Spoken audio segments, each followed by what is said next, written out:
Assalamualaikum warahmatullahi wabarakatuh. Perkenalkan, nama saya Fajriana Sedar, NIM 21075AF, kelas C21 Akademi Farmasi Yamasi Makassar. Pada kesempatan kali ini, saya akan membawakan sedikit materi biokimia mengenai pengantar metabolisme dan sistem pencernaan. Adapun dosen pengampuh kami yaitu Pak Maulana Zulkarnain Imansyah S.Farm M. Biomed. Apa itu metabolisme? Metabolisme adalah proses ketika tubuh mengubah makanan dan minuman yang dikonsumsi menjadi energi. Selama proses yang kompleks tersebut, kalori dalam makanan dan minuman digabungkan dengan oksigen untuk melepaskan energi yang dibutuhkan tubuh untuk berfungsi. Sistem pencernaan, yaitu proses pemecahan makanan menjadi molekul sederhana yang melibatkan organ-organ dan kelenjar-kelenjar pencernaan. Sistem pencernaan dalam tubuh manusia dibagi menjadi 3 bagian, yaitu pertama, proses penghancuran makanan yang terjadi dalam mulut hingga lambung. Yang kedua, proses penyerapan sari-sari makanan yang terjadi di dalam usus. Yang ketiga, proses pengeluaran sisa-sisa makanan melalui anus. Proses pencernaan terbagi menjadi 2, yaitu proses mekanis dan proses kimiawi. Proses mekanis yaitu pengunyahan oleh gigi dengan dibantu lidah, serta peremasan yang terjadi di lambung. Sedangkan proses kimiawi yaitu pelarutan dan pemecahan makanan oleh enzim-enzim pencernaan dengan mengubah makanan yang bermolekul besar menjadi molekul yang berukuran kecil. Pada rongga mulut, makanan dicerna secara mekanis dan kimiawi. Alat-alat pencernaan pada mulut adalah gigi, lidah, dan kelenjar air ludah. Gigi seri berfungsi memotong makanan. Gigi taring berfungsi mengoyak. Gigi geraham berfungsi sebagai pengunyah. Lidah berfungsi membantu menelan makanan dan mengecap rasa. Kelenjar ludah mengandung air, lendir, garam, dan enzim ptyalin yang mengubah zat tepung menjadi gula. Pencernaan dalam rongga mulut. Perubahan kanji atau amilopektin dan amilosa menjadi glukosa berawal di dalam mulut. Kelenjar liur mensekresikan sekitar 1 liter cairan per hari yang mengandung musin liur dan amilase liur.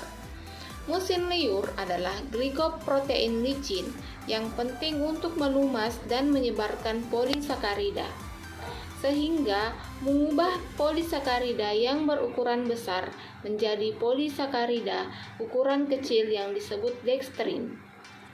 Makanan bergerak dari mulut melalui esofagus masuk ke lambung.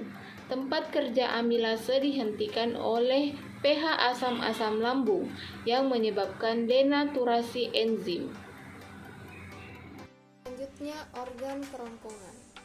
Kerongkongan merupakan saluran panjang sebagai jalan makanan dari mulut menuju ke lambung. Panjangnya kurang lebih 20 cm dan lebarnya kurang lebih 2 cm. Kerongkongan dapat melakukan gerak peristaltik, yaitu gerakan melebar, menyempit, bergelombang, dan meremas-remas untuk mendorong makanan masuk ke lambung. Selama di dalam esofagus, makanan tidak mengalami proses pencernaan. Organ selanjutnya yaitu lambung. Lambung terletak di dalam rongga perut sebelah kiri di bawah sekat rongga badan. Lambung dapat dibagi menjadi 3 daerah, yaitu daerah kardiak, fundus, dan pilorus. Makanan dicerna secara kimiawi di dalam lambung. Lambung juga melakukan gerak peristaltik untuk mengaduk-ngaduk makanan.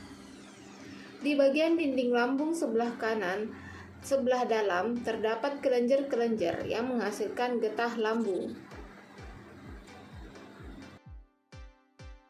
Pencernaan dalam lambung. Proses pencernaan berlanjut sewaktu makanan berpindah dari lambung ke dalam bagian atas usus halus. Sekresi pankreas eksokrin mengandung bikarbonat yang menetralkan asam dari lambung.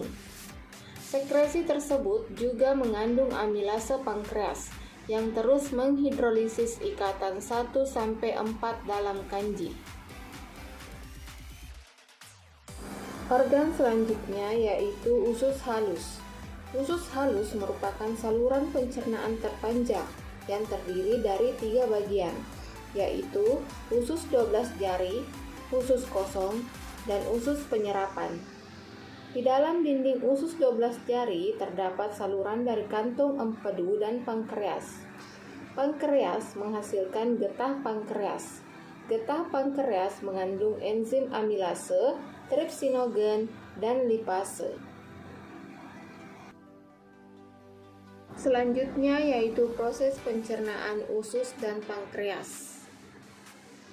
Enzim utama yang mencerna TG makanan adalah lipase yang dihasilkan oleh pankreas.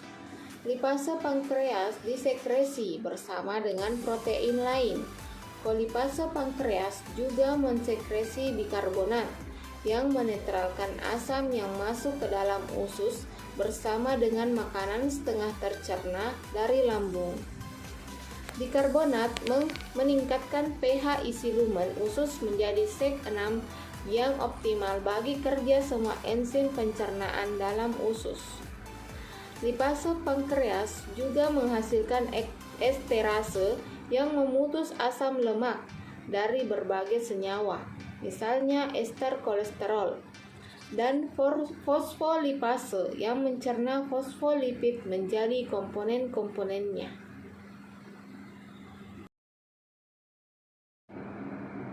Selanjutnya usus besar, rektum, dan anus. Panjang usus besar kurang lebih 1 meter. Usus besar berfungsi untuk mengatur kadar air sisa makanan. Di dalam usus besar terdapat bakteri Escherichia coli yang membusukkan sisa-sisa makanan menjadi kotoran. Bakteri Escherichia coli pada umumnya tidak mengganggu kesehatan manusia. Bahkan ada yang menghasilkan vitamin K dan asam amino tertentu. Bagian akhir usus besar disebut rektum. Rektum bermuara pada anus. Anus mempunyai 2 otot, yaitu otot tak sadar dan otot sadar. Berikut ini adalah enzim-enzim pada kelenjar pencernaan. Pada organ mulut terdapat enzim amilase yang berfungsi mengubah amilum menjadi gliserol. Pada organ lambung terdapat enzim pepsin yang berfungsi mengubah protein menjadi pepton. Organ pankreas terdapat enzim tripsin yang berfungsi mengubah pepton menjadi asam amino. Organ usus halus terdapat enzim lipase yang berfungsi mengubah lemak menjadi asam lemak dan gliserol.